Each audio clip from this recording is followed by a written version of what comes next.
같이 되기를 라는 제목으로 말씀 나누기 원합니다. 사도 바울은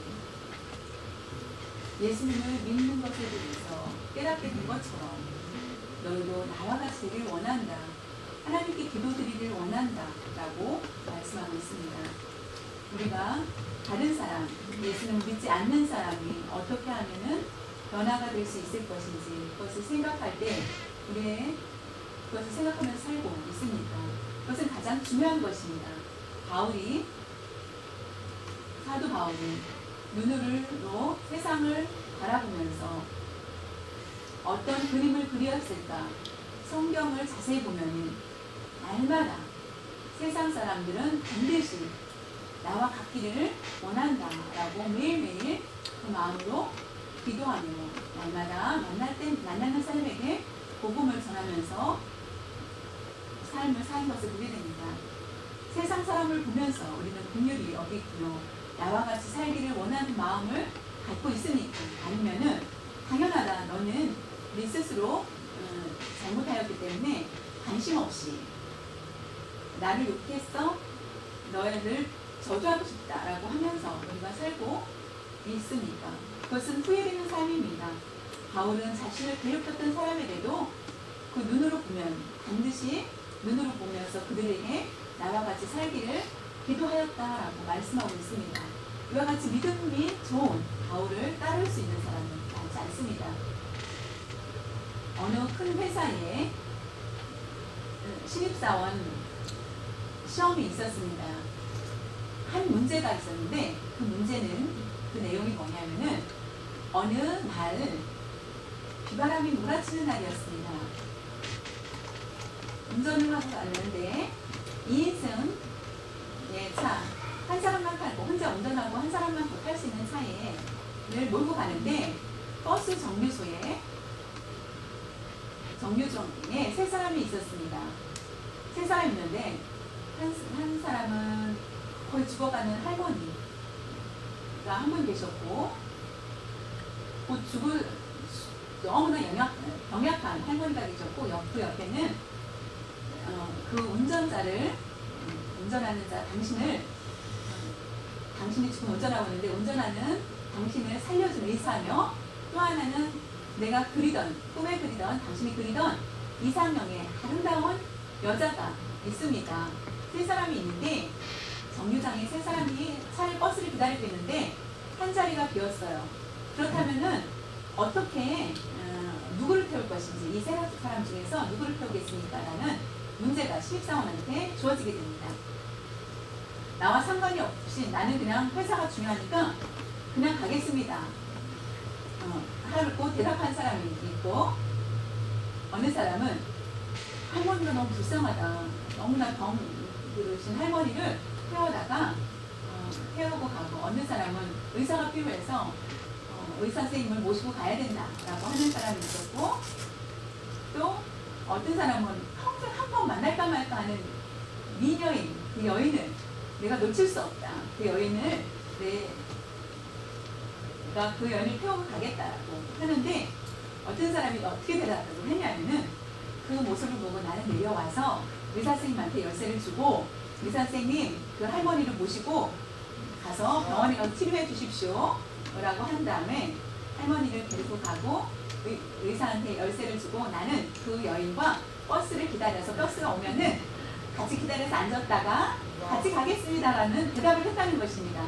그래서 너무나 지혜롭게 대답한 그 사람. 눈으로 보고 생각해 결정하는 것은 다르다는 것입니다. 나의 욕심과 내가 눈으로 봤을 때는 그 모든 것들을 미워할 수 있고 관계가 없다라고 생각할 수 있습니다. 하나님 앞에 채찍을 맞은 사람은 나와 관계가 없다고 생각할 수 있습니다. 그러나 하나님을 섬기는 우리가 하나님의 은혜가 아니면은 우리는 평생 구원받지 못하고 지옥에 갈 수밖에 없지만은 하나님의 은혜로 우리와 같이 용서함을 받고 체험을 받았기 때문에 우리의 눈으로는 우리의 사랑이 충만하며 나처럼 저 사람도 구원을 받았으면 좋겠다. 나를 욕하지만은 그 사람도 나처럼 예수님을 믿고 구원받기를 원한다라고 하는 마음이 있어야 된다는 것입니다. 바울이 본인처럼 나같이 되기를 원한다라고 하는 것을 보게 됩니다. 우리도 그와 같이 되기를 원합니다. 지난번에 그 배경을 말씀드린 것처럼 바울은 복음을 전하다가 잡히게 됩니다. 문제가 혼란스럽고 이스라엘 사람들이 바울을 미워하였는데 어떻게 하면은 그를 죽일 수 있을 것인가, 그런 혼란 가운데 바울이 잡히게 됩니다. 가이사랴 앞에 잡히게 되었을 때 베스도 총독이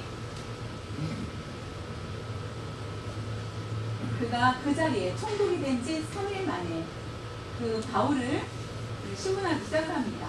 그러나 바울을 보자 고소한 그 내용이 아무 죄가 없는 것입니다. 단지 그들이 말한 것은 전염병과 같다. 바울은 전염병자다.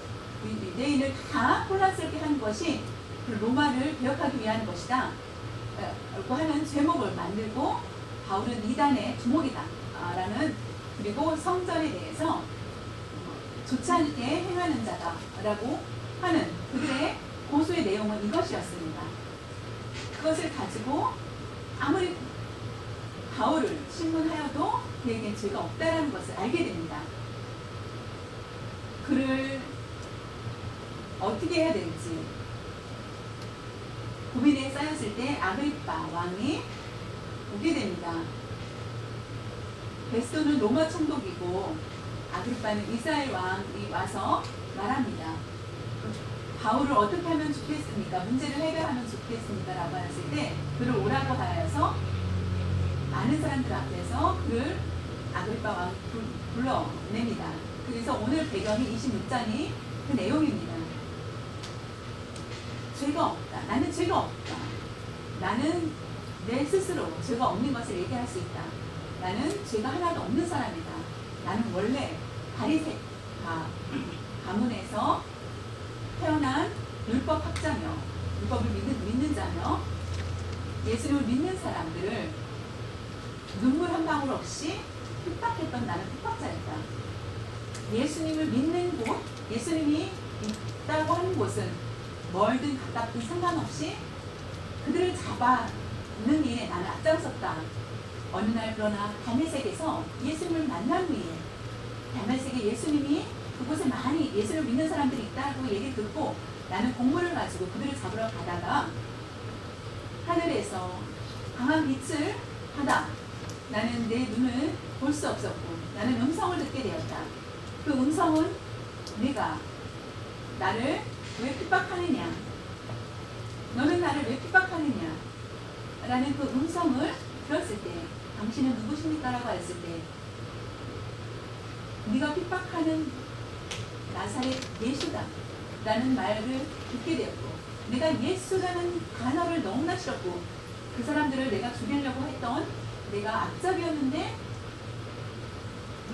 바로 예수님이라는 그 말씀을 듣고 나는 너무나 괴로웠고 이와 같이 나는 그때부터 하나님의 자녀를 예수님이 하나님의 자녀 아들인 것을 인정하며 나는 열심히 복음을 전했고 나는 예수님을 믿고 깨달아서 나와 같이 되기를 원하여서 복음을 전하고 있다라고 말씀 전합니다. 그때 베스도 총독이 어떻게 대답을 합니까? 그 얘기를 듣고 과연 은혜구나라고 하였을까요? 어떻게 말을 했는지 사도행전 26장 24절에서 25절에 보면은 바울이 이같이 변명하매 베스도가 크게 소리내어 이르되 바울아 네가 미쳤도다. 네가 많은 학문이 너를 미치게 한다 하니 바울이 이르되 베스도 각하여 내가 미친 것이 아니요 참되고 온전한 말을 하나이다.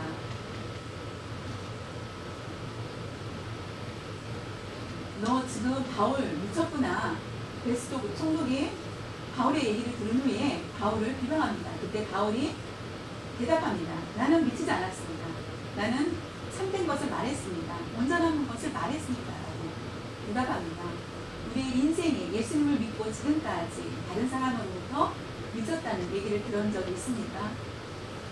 여러분 자신을 한번 돌아보십시오. 세상 사람들이 우리를 보고 예수님을 믿는 우리 다른 것이 아니라 교회에 미쳤구나 라는 얘기를 들은 적이 있습니까? 그 얘기 듣는 것이 참 중요합니다. 미친 사람, 곧 예수님을 믿는 사람에게 어울리는 말입니다. 내가 예수님을 믿는 후에 예수에 미쳤구나 라고 저도 친척, 가족들에게 옛날에 그 저의 모습을 보고 제가 바뀐 것을 예수님을 믿자, 미쳤다 라고 나는 그러나 정상인이었습니다. 나의 행동이 갑자기 바뀌자 자연히 이해를 못해주고 하였습니다. 그러나 세월이 간 후에 모두 다 예수님을 믿게 되었고 이런 것처럼 우리가 미칠 정도로 예수에 미쳤다는 얘기를 들어야 됩니다. 욕을 먹지 않기 위해서 우리가 적당히 예수님을 믿고 있진 않습니까? 예수님 말씀하시기를 예수님을 따르기를 원한다면 먼저 부모에게 무덤에 가서 우리의 가정의 문제를 해결한 후에 와서 예수님을 따르라 라고 하지 않았습니다. 지금 당장 나를 따르라. 그것은 세상 사람들이 보면은 미친 짓입니다. 그러나 예수님은 당장 부모한테 두려워하며 모든 가족을 버리고 예수님을 따라야만 하는 그 행동을 얘기하고 있습니다. 교회에 미쳐서 우리가 교회를 섬기는 그런 일들에 우리가 적당히 내가 필요에 따라서 내 감정에 따라서 하는 것은 참된 신앙의 모습이라고 할 수 없습니다. 그렇기 때문에 우리가 어디를 가든지 예수님에 대해서 우리가 확신 있는 믿음을 가져야 됩니다. 다른 사람으로부터 예수님을 비방했을 때 나는 확실히 나는 욕을 먹어도 괜찮다 라는 강한 의지를 가지고 살아야 됩니다. 그래서 베드로는 담대히 그 말씀을 증거하였습니다. 왜냐하면 눈으로 보았기 때문입니다. 그리고 아그리파 왕은 어떻게 행하였습니까? 사도행전 26장 28절 29절에 보면 아그리파가 바울에게 이르되 네가 적은 말로 나를 권하여 그리스도인이 되게 하려 하는도다. 바울이 이르되 말이 적으나 많으나 당신뿐만 아니라 오늘 내 말을 듣는 모든 사람도 다 이렇게 결박된 것 외에는 나와 같이 되기를 하나님께 원하나이다 하니라. 아그리파 왕은 어땠습니까? 이스라엘에 대해서 선지자 이엘에 대해서 너무나 많이 알고 있었고 구약에 대해서 율법에 대해서 모세의 율법 모두 다 알았기 때문에 바울의 말을 듣고 아무 말을 못하고 있는 것입니다.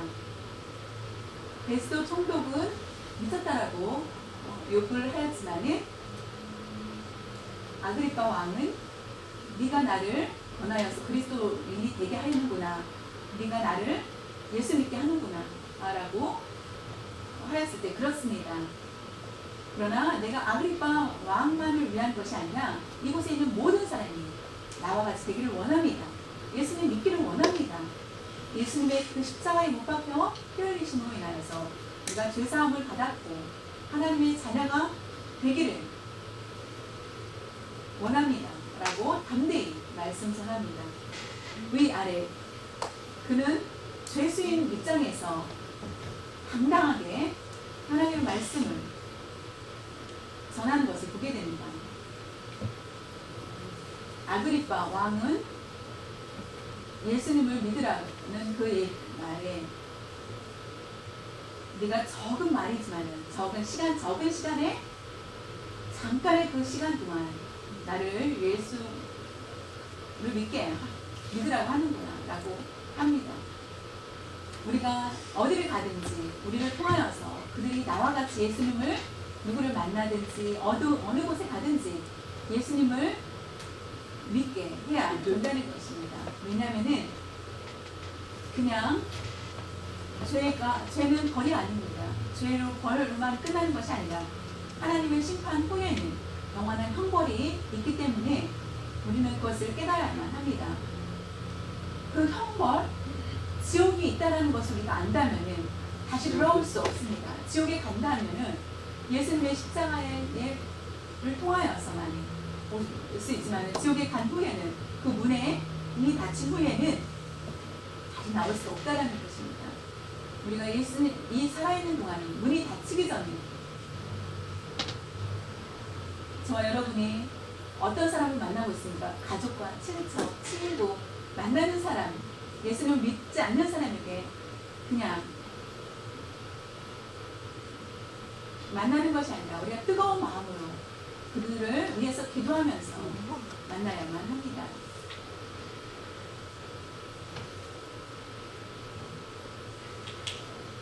사도 바울이 아그리빠 왕에게 나와 같이 되기를 원합니다 라고 많은 사람들이 여기 있는 모든 사람이 되길 원합니다 라고 하였을 때 아그리빠 왕은 누구였습니까? 참으로 부자인 사람입니다. 로마의 사람을 총애를 받아서 유대인이 아닌데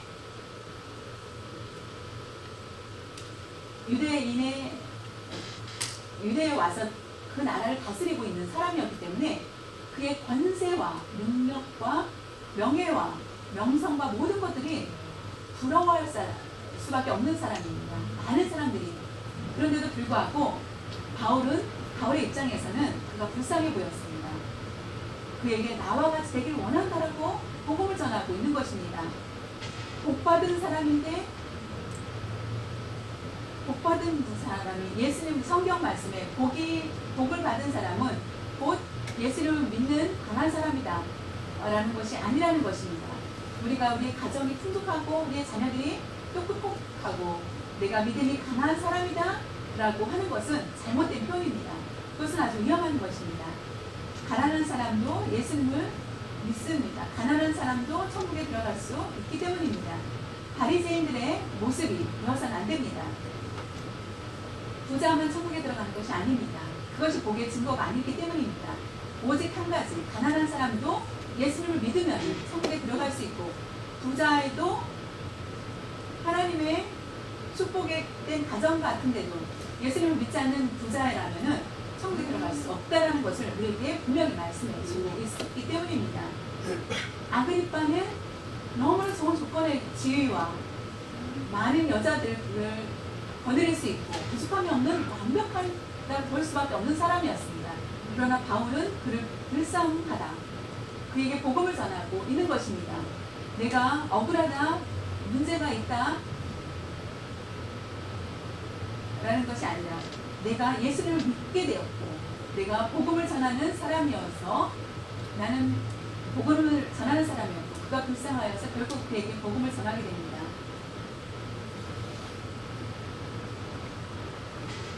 하나님의 말씀을 우리가 언제나 들을 때 부자만이 되라는 것이 아닙니다. 좋은 자리에 올라가서 앉으라는 것이 아닙니다. 말씀은 그 자녀들이 훌륭하라는 것이 아닙니다. 하나님의 말씀의 목적은 구원입니다.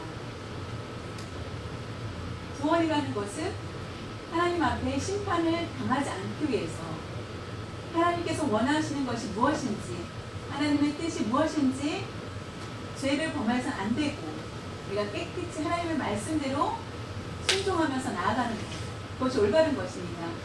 하나님의 말씀을 듣고 내 조건을 만족하기 위해서 산다는 것은 합당하지 않습니다. 그것을 기억하시기를 바랍니다.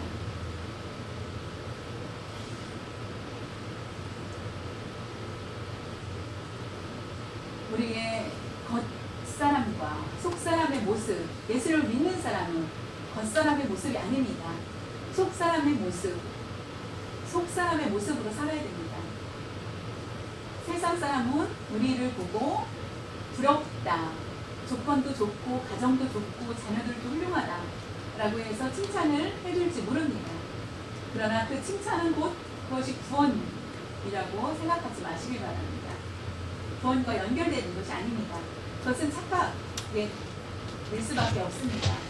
칭찬을 들은다 할지라도 그것이 구원의 조건이 충족이라고 생각하지 마시기 바랍니다. 그것이 삭개오를 보십시오. 삭개오는 그는 세리장이었습니다. 밑에서 그냥 일한 것이 아니라 세리 중에서도 대장입니다. 굉장히 높은 자리에 앉은 사람이었습니다. 그에게는 조건이 부족함이 없었습니다. 완벽하였고 풍족한 그런 조건을 가지고 살았습니다. 부부도 아마 행복하게 잘 먹고 잘 살고 마음껏 사고 싶은 것도 사고 자녀들도 많은 돈이 있었기 때문에 많은 것들로 채용을 받고 살았을 것입니다. 부족함이 없다. 능력과 명예와 모든 것들을 많은 사람들이 속으로는 미워해도 겉으로는 그 사람 앞에 그 사람을 따랐을 것입니다. 그러나 그 마음은 어땠습니까? 그는 지옥에 갈 수밖에 없는 사람이었습니다. 그는 자연히 삭개오의 마음은 항상 마음 편안하지 않았습니다. 예수님이 오신다는 얘기를 듣고 뽕나무에 올라가서 자연히 예수님이 오시는 것을 보고 있었을 때 예수님은 삭개오를 바라보시고 삭개오야 내려와서 오늘 내가 너희 집에 임하기를 원한다라고 말씀을 합니다. 그때 우리 집에 오시겠다는 예수님의 말씀에 그는 뜰듯이 기뻤습니다. 죄인이며 돈 세리인 그에게 그 집에 갑니다. 그의 속마음은 불쌍한 마음이 있었기 때문에 예수님은 그 마음을 아셨기 때문에 그 마음을 아셨기 때문에 자연히 그 재산이 중요하지 않다라고 예수님을 모신 후에 결국은 예수님의 말씀을 들은 후에 자신의 삶이 잘못됐다는 것을 알고 가지고 있는 모든 재산들이 더 중요한 것이 아니라 그의 마음이 더 중요했다는 것을 알게 됩니다. 그래서 오늘 너희 집에 구원이 이뤘다라는 축복을 받게 됩니다. 예수님의 관심은 무엇입니까? 우리의 겉이 아니라 우리의 속이라는 것입니다. 부자를 좋아하는 것이 아닙니다. 가난한 사람을 싫어하는 것이 아닙니다. 그것만이 그게 하나님의 축복의 조건이 아니라는 것입니다. 성경을 잘 알기 때문에 그것이 조건이 아닙니다. 성경을 모르기 때문에 그것이 조건이 아니라는 것입니다. 어떻게 하면은 그것이 잘못된 것입니다. 그 모든 것도 아닙니다. 가장 중요한 것은 그 마음입니다. 그 사람의 믿음입니다. 그 사람의 마음과 하나님은 사랑하고 계십니다. 우리가 우리 자신을 봤을 때 조심해야 될 것은 바로 영생에 대한 고민을 할 줄 아는 청년의 모습을 보면서입니다. 그는 예수님을 찾아오게 됩니다. 선생님이요, 내가 어떻게 하면 영생을 얻을 수 있습니까? 라고 묻습니다. 어떻게 하면 됩니까? 라고 하였을 때 내가 율법을 알지. 살인하지 말라, 간음하지 말라, 도둑질하지 말라, 부모를 존경하라. 그 율법을 지키면 된다라고 합니다. 예수님, 저는 어렸을 때부터 율법을 완전히 지키면서 성장하였습니다. 이미 나는, 그러나 예수님은 그 얘기를 듣고 놀라지 않았습니다.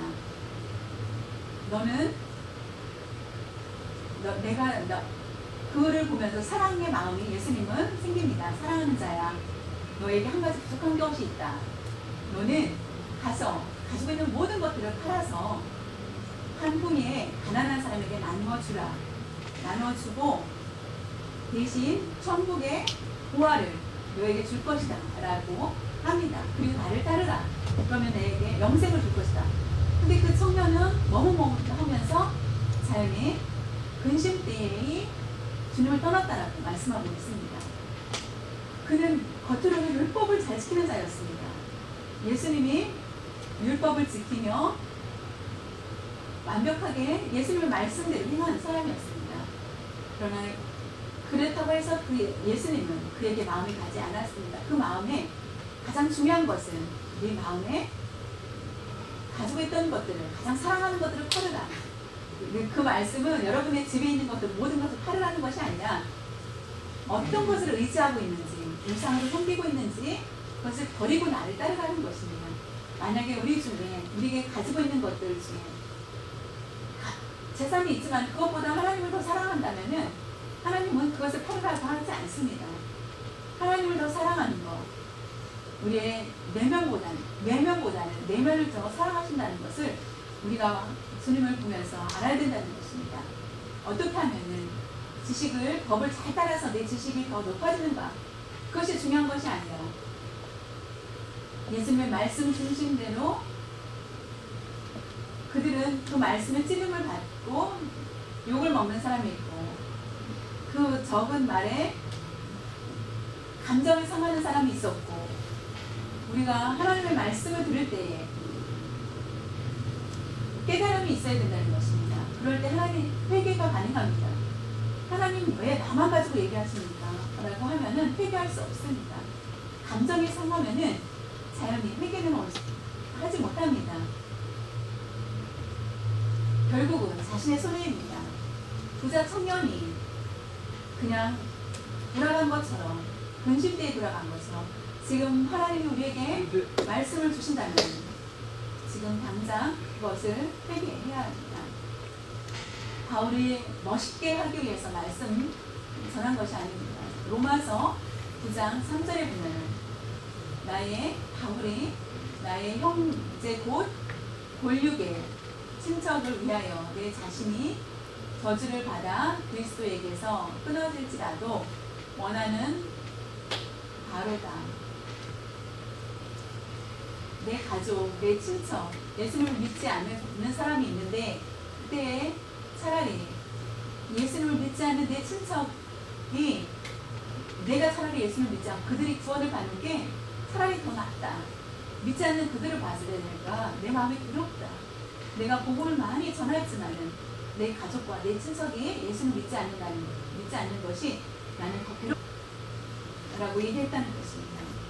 믿지 않는 사람을 보고, 믿지 않는 가족을 보며 스스로 문제, 내가 아무리 얘기해도 그들은 내 말을 듣지 않는다라고 말하지 마십시오. 우리는 그들을 위해서 기도했고 나와 같이 되기를 위해서 그 마음이 멈춰지지 않고 그들이 예수님을 믿을 수 있도록 항상 뜨거운 마음을 가져야 된다는 것입니다. 사도 바울이 사람을 보고 평가하지 않았습니다. 앉은 자리를 보고 평가하지 않고 물질에 대해서 평가하지 않았습니다. 오직 한 가지, 각자의 마음속에 예수님을 모시고 있는지 없는지 봅니다. 각자의 마음에 예수님이 십자가에 달리신 것을 보고 성령님이 계신지 안 계신지 관심을 가지고 있다는 것입니다. 오직 그것만 관심이었습니다. 우리가 자녀들이 믿지 않는 것이 여러분이 그들을 위해서 매일매일 기도하고 눈물로 기도하며 그들을 위해서 당연히 우리는 기도해야 됩니다. 날마다 해야 됩니다. 다른 길로 나아가게 해달라. 날마다 하나님께서 보호해달라, 인도해달라고 기도해야 됩니다. 다른 거 필요 없습니다. 다른 길로 나아간다면은 하나님께서 얼마든지 우리를 도와주십니다. 다른 길로 나아가지 못한다면은 자연히 하나님께서 도와주지 못하고 우리는 넘어질 수밖에 없습니다. 솔로몬이 처음에는 나이가 젊었을 때 어떻게 하면 좋을지 서툴렀습니다. 그들은 다른 이복 형제들 중에 자신이 왕이 되었기 때문에 자연히 그 마음은 너무나 감동이 컸습니다. 너무나 감격하여서 하나님께 일성번제를 드리고 너무나 감사하여서 기쁨으로 내가 부족하지만은 내가 왕이 된 것이 하나님의 사랑이 너무나 크다. 내가 일천번제를 드렸으니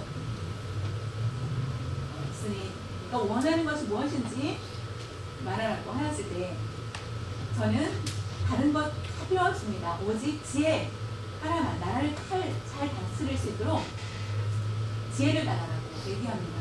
그때 하나님의 축복을 받게 되는 것. 오직 하나, 우리의 바른 신앙을 가질 때 하나님이 함께 하신다는 것입니다. 예수님이 누구신지 알고 예수님을 모시고 그 중심대로 살 때 우리는 바른 신앙이 될 수 있습니다. 우리가 겉의 조건이 바른 신앙이 아닙니다. 말씀을 잘 전한다고 해서 바른 신앙이 아니라는 것입니다. 예수님과 나와의 관계에서 나의 믿음이 있느냐 없느냐가 가장 중요하다는 것입니다. 목사기 때문에 문제가 없는 것입니다. 우리는 사람과 똑같습니다. 저는 설교하는 일을 하지만은 그 사역이 다를 뿐이지 우리는 똑같은 겁니다. 예수님을 두고 제가 설교하고 지식으로만 말씀을 전할 수도 있습니다. 제 지식으로 말씀을 전할 수 있습니다. 그러나 예수님을 계시고 하나님이 올바른 것을 알지 못한다면 나의 평생은 어떻게 되었습니까?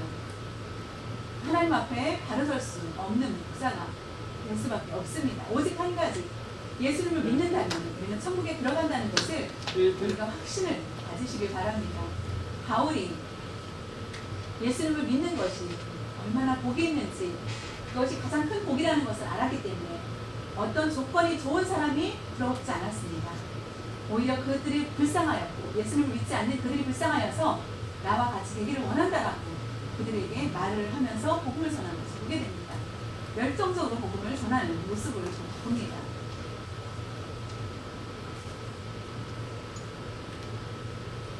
기독교의 특징은 무엇입니까?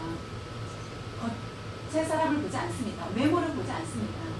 속 사람을 본다는 것은 그것이 기독교의 특징입니다. 기독교는 내면을 본다는 것입니다. 세상 사람들은 외면을 보지만은 기독교는 내면의 마음을 본다는 것을 아시고 사람의 관심을 원치 않습니다. 오직 하나님이 보시는 것, 하나님께서 원하시는 것, 우리가 죄를 범할 때에 우리의 속사람의 죄를 하나님께서는 우리의 영이 죽은 것을 하나님은 보십니다. 영이 죽는다면 하나님과 교제할 수 없습니다. 하나님을 만나고자 하지만은 만날 수가 없습니다. 내가 다시 살 수 있는 길은 예수님의 그 십자가의 보혈을 믿을 때에 우리는 우리 영이 살게 됩니다. 영이 살면은 하나님을 찾습니다. 하나님의 인도함을 받게 됩니다. 그것이 바로 우리의 속사람의 변화입니다. 여러분이 예수님을 믿는다면 영생을 받는 것은 바로 우리의 영적인 것입니다. 나이가 들어서 죽습니다. 우리는 병이 들어서 죽을 수 있습니다. 암으로 인하여서 죽을 수 있습니다. 그것은 바로 겉입니다. 그러나 우리의 속은 죽지 않습니다. 우리가 예수를 믿는다면 우리가 하나님께서 우리의 영을 고치시고 회복시킬 수 있고 하나님만이 우리의 영적인 치료자며 우리의 영을 살릴 수 있기 때문입니다. 바울은 그것을 알기 때문에 그와 같이 담대히 전한 것입니다.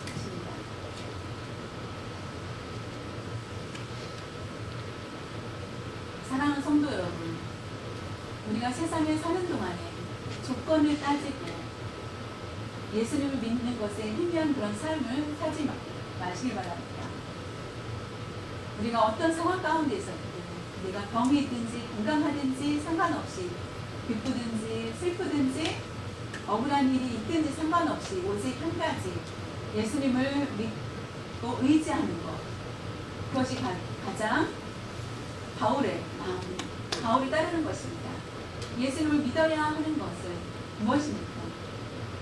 우리 스스로 자신을 바라보십시오. 내가 바뀌지 않은 상황에서는 나와 같이 대답을 자신께 말할 수 없겠죠. 복음을 전할 수 있는 것은 자신이 변화가 일어났기 때문에 복음을 담대히 전할 수가 있고 자신에게 나와 같이 되라고 말할 수 있게 됩니다. 마지막으로 바울이 세상 사람들을 보고 눈으로 보고 왔을 때 그들을 불쌍히 여기는 마음이 있었습니다. 항상 조건이 아니라 예수를 믿는 사람은 공유를 여기는 것을 보게 됩니다. 요즘에 나는 불쌍하지 않다. 나는 빚도 없고 나는 행복하다. 나는 조건이 좋다. 라고 얘기합니다. 그럼 하나님이 봤을 때는 다르다는 것입니다. 하나님의 관점이 사람과의 시각이 다르다는 것을 아시고 우리가 바울처럼 그런 삶을 살 수 있기를 바랍니다. 예수님을 믿지 않는 사람을 보고 예수님의 그 십자가의 부혈로 인하여서 죄를 씻음 받았고 예수를 믿었으면 좋겠다. 하나님의 자녀가 되면 얼마나 좋을까? 라고 하면서 그들에게 위해서 기도하며 복음을 전할 때 한 영혼을 구원하는 그 일이 얼마나 중요한지 우리에게 말씀해 주고 있습니다. 예수님이 아니면 성령님이 보시지 않는 자는 우리는 어떤 체험을 얻을 수 있을 것이고 우리가 평생 동안 비참한 그런 삶을 살 수밖에 없을 것입니다. 다른 사람은 칭찬할지 모르지만 하나님은 이 버림을 받는다면 사람의 칭찬만 있고 하나님의 버림을 받는다면 우리의 주님을 모시고 살 때 우리가 행복할 수 있습니다. 하나님은 너무나 나를 사랑하고 계시고 하나님의 음성을 듣는 그런 삶을 살 때에 과연 그 다음은 어떻게 됩니까? 나만 위한 삶이 아닙니다. 자연히 다른 사람을 위해서 나처럼 그렇게 살기를 원하면서 기도할 수 있는 여러분들이 되시기를 바랍니다. 특별히 다른 사람이 나에 대해서 인정해주지 않고 나를 욕한다 할지라도 그들에게 더 관심과 사랑을 그들을 통할 수 있기를 바랍니다. 예수님을 믿는 사람 구원을 받게 하기를 위해서 나처럼 영생을 그들이 받고 밝은 삶을 살 수 있도록 여러분 같은 사람